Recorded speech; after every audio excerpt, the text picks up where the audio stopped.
আসসালামু আলাইকুম। সবাইকে স্বাগত জানাচ্ছি আমার দেশ টপ নিউজে। সঙ্গে আছি তাহমিনা তাসির। শুরুতেই জানিয়ে দিচ্ছি সংবাদ শিরোনাম। গণভোটে হ্যাঁ ভোট জিতলে দেশ পাল্টে যাবে আর অপশাসন ফিরবে না, বললেন প্রধান উপদেষ্টা। নাগরিককে দুর্বল রেখে রাষ্ট্র শক্তিশালী হয়ে উঠতে পারে না, বললেন তারেক রহমান। জামায়াত সংখ্যাগরিষ্ঠতা অর্জনের দ্বার প্রান্তে, জানালেন ডাক্তার শফিকুর রহমান। নিজ এলাকার বাইরে অবস্থানে ৮২ ঘন্টা নিষেধাজ্ঞা।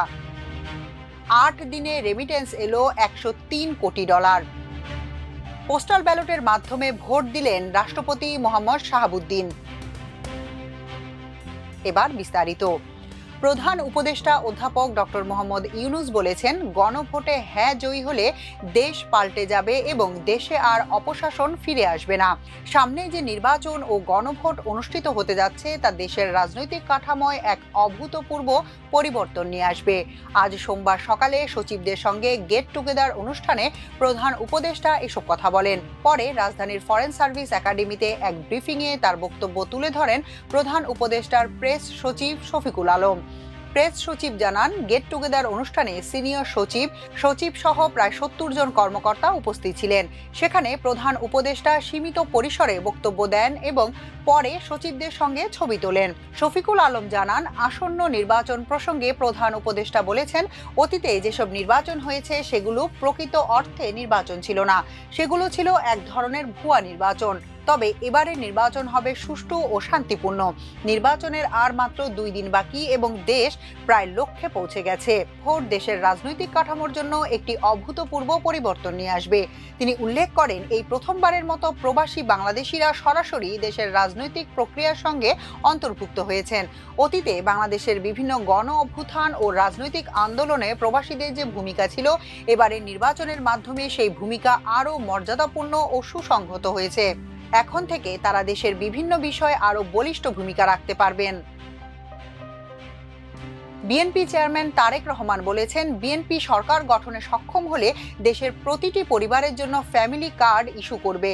তিনি বলেন, প্রথম পর্যায়ে অর্থনৈতিকভাবে পিছিয়ে থাকা ও নিম্ন আয়ের সুরক্ষা দিতে ফ্যামিলি কার্ডে প্রতি মাসে ২৫০০ টাকা কিংবা সমমূল্যের নিত্য প্রয়োজনীয় খাদ্য সহায়তা দেয়া হবে। আগামী জাতীয় সংসদ নির্বাচনকে সামনে রেখে সোমবার বাংলাদেশ টেলিভিশনে দেওয়া ভাষণে এই কথা জানান বিএনপি প্রধান। তিনি বলেন, দেশের অর্ধেকের বেশি জনশক্তি নারী শক্তিকে রাষ্ট্র, রাজনীতি ও অর্থনীতির মূল ধারার বাইরে রেখে দেশের অগ্রগতি সম্ভব নয়।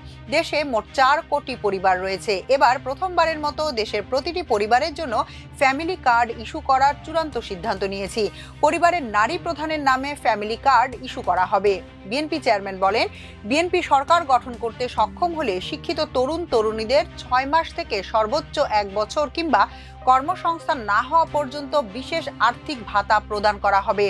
আমি মনে করি এই বেকার ভাতা একজন শিক্ষিত বেকারকে কর্মসংস্থান সৃষ্টির ক্ষেত্রে সক্ষমতা অর্জনেও সহায়ক ভূমিকা রাখবে। তারেক রহমান বলেন, প্রতিটি নাগরিকের হারানো রাজনৈতিক ক্ষমতা পুনরুদ্ধারের জন্য আগামী ১২ ফেব্রুয়ারি নির্বাচন একটি বড় সুযোগ।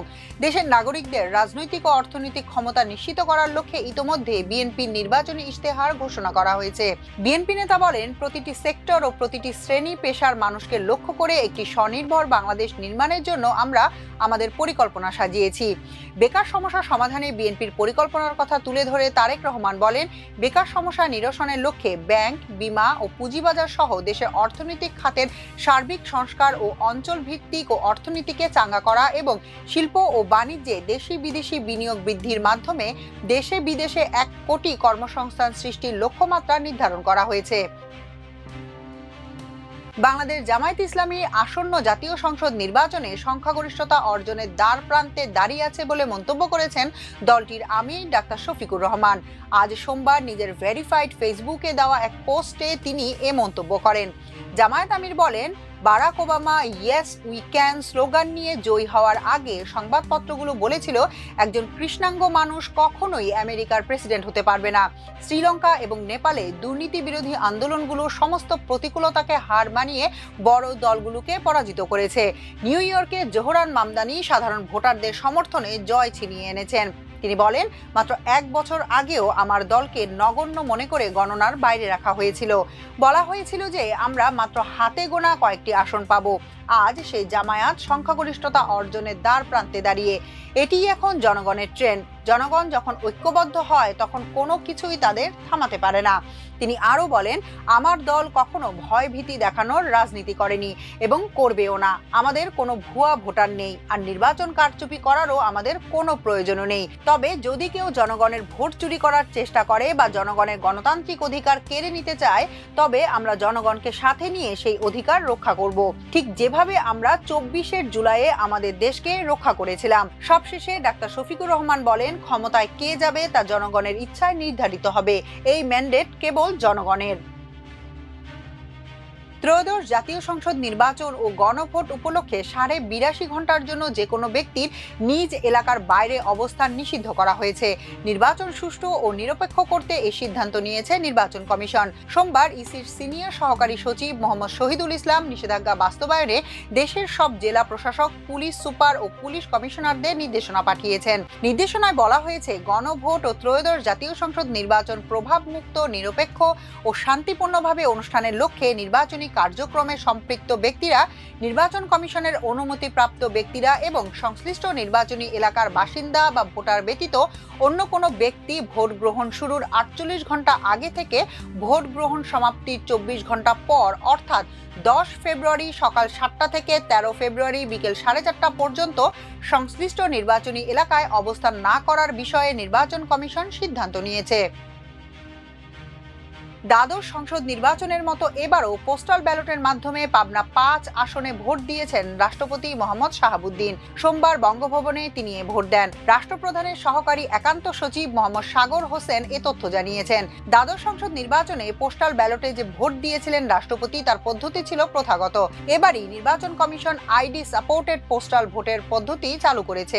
এক্ষেত্রে অনলাইনে নিবন্ধন সেরে পোস্টাল ব্যালটে ভোট দেওয়ার সুযোগ মিলছে। নতুন পদ্ধতিতে কারাগার থেকে ইতোমধ্যে বিগত আওয়ামী লীগ সরকারের সাবেক মন্ত্রী, এমপি, আমলা, পুলিশ, সাংবাদিক সহ 20 জন ভোট দিয়েছেন। ফেব্রুয়ারি মাসের প্রথম 8 দিনেই দেশে রেমিটেন্স এসেছে 103 কোটি 20 লাখ বা 1.03 বিলিয়ন মার্কিন ডলার। এই হিসেবে প্রতিদিন গড়ে দেশে এসেছে 12 কোটি 90 লাখ ডলার রেমিটেন্স। সোমবার বাংলাদেশ ব্যাংকের মুখপাত্র আরিফ হোসেন খান এ তথ্য জানিয়েছেন। তিনি বলেন, চলতি ফেব্রুয়ারির প্রথম 8 দিনে দেশে রেমিটেন্স এসেছে 103 কোটি 20 লাখ ডলার, আর গত বছরের একই সময় এসেছিল 63 কোটি 10 লাখ ডলার। অর্থাৎ বছর ব্যবধানে রেমিটেন্স প্রবাহ বেড়েছে। চলতি অর্থ বছরের জুলাই থেকে 8 ফেব্রুয়ারি পর্যন্ত দেশে এসেছে 2046 কোটি 50 লাখ ডলার রেমিটেন্স। বছর ব্যবধানে যা বেড়েছে 23%। এর আগে জানুয়ারি মাসে দেশে এসেছে ইতিহাসের কোনো এক মাসের তৃতীয় সর্বোচ্চ ও চলতি অর্থ বছরের দ্বিতীয় সর্বোচ্চ 317 কোটি 9 লাখ 40 হাজার মার্কিন ডলার রেমিটেন্স। আর গত ডিসেম্বরে দেশে রেমিটেন্স এসেছিল 322 কোটি 67 লাখ ডলার, যা ছিল দেশের ইতিহাসের দ্বিতীয় সর্বোচ্চ ও চলতি অর্থ বছরের কোনো এক মাসে আসা সর্বোচ্চ প্রবাসী আয়। গত নভেম্বরে দেশে এসেছিল 288 কোটি 95 লাখ 20 হাজার ডলার। এখনকার মতো এ পর্যন্তই। সবাই ভালো থাকুন, সুস্থ থাকুন আমার দেশের সঙ্গে। চ্যানেলটি ভালো লাগলে সাবস্ক্রাইব করুন। আল্লাহ হাফেজ।